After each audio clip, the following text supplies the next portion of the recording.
ito na po yung video na sinabi natin na ito. Hinila sa CR yung ano ha.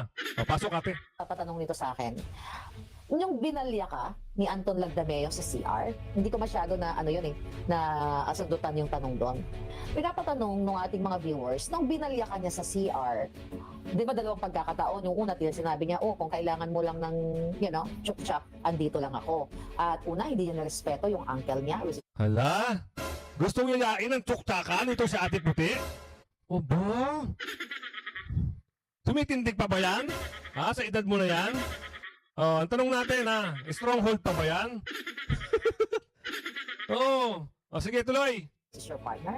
So gustong tanongin ng bayan, ano exactly yung binalya ka sa CR? Paano ba nag-start na gusto kanyang, I'm so sorry, pero kailangan kasi malaman ng publiko, malungkot man ang naranasan mo, Miss Cathy, pero kailangan makita ng tao kung ano yung naganap. Kasi hindi ito biro, you are victim. Napanood ko yung vlog mo actually. You are a rape victim. Alam ko yung mga Grabe, no? Yung narinig, kung napanood nyo yung video ni Cathy doon sa third floor. Alam mo, naiyak ako doon nung kinukwento mo sa akin na you're a rape victim. Sabi ko sa kanya, you are stronger than me. So, masakit sa akin bilang babae. Sorry po. Yeah. Masakit sa akin na you can talk about that later doon sa unang nangyari sa'yo. Pero nangyari na sa'yo when you are like 18, 19, biktima ka ng rape. Then now, etong mga taong ito na like ni Anton Lagdameo actually, na nung binalya ka sa CR, alam ko malungkot, ba't talhin mo kami doon sa moment na yon? Ano ba nangyari talaga doon?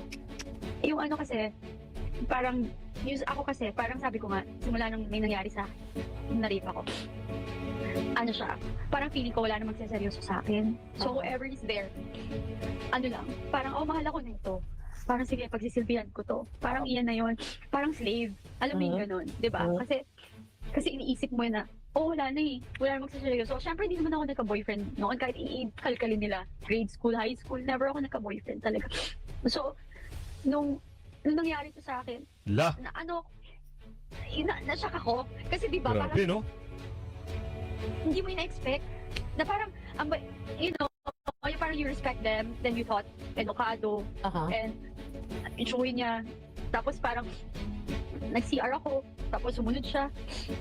Tapos tapos yun na, biglang lumabas ako, biglang nagulat ako, hinila na ako sa CR ng lalaki. Tapos naitulak ako. Alam mo yun, parang, Ano yung words niya nung tinulak ka niya? wala, sabi lang niya sa akin, come on, Cathy, come on. Sabi niya, I know naman that you like this too. Then sabi ko, Sabi ko, no. Sabi ko, tinutulak ko siya.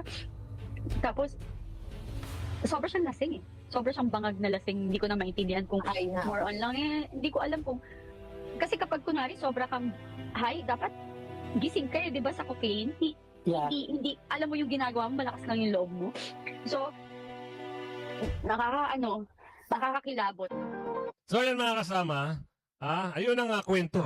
Biruin mo ayun na isang biktima na. Siya na po ay isang biktima dito. Biruin mo, gustong toknakin. Hindi nahiya doon sa... palagi natin sabi dito according to the video, tsuhin ata yung partner di umano ni Ate Puti.